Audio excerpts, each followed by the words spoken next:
დილამშვიდობისა მეგობრებო. ნავეტანი უცნაური ამბავი ხდება ჩემს სახლში. დილით გავიღვიძე, ფანჯრიდან გამოვიხედე და მოუთოვია, ისევ აქ აღარ იყო თოვლი და მოუთოვია, მთელი ღამე თოვდა და გადათეთრებულია ყველაფერი. გამეხარ და მეთქი წავალ ახლა რაღაცებს გადავიღებ, განიც საინტერესო კადრებს კიდე თქო და ეხლა ვიდეოს არ გავთიშა, უწყვეტი ვიდეოთი წავალ, მეორე ფანჯრიდან უნდა გაჩვენოთ რა ხდება მეორე ფანჯარაში. უკან ზამთარი არის. და სპეციალურად არ ვთიშავ ახლა ვიდეოს. და გაჩვენოთ. მეგონი გამოჩნდება, ახეთ შეხედეთ რა ხდება. გრამი, თოვლი, კი არა, მზე არის გადაწვა ყველაფერი.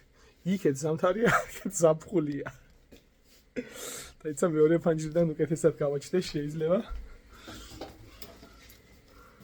ახეთ შეხედეთ.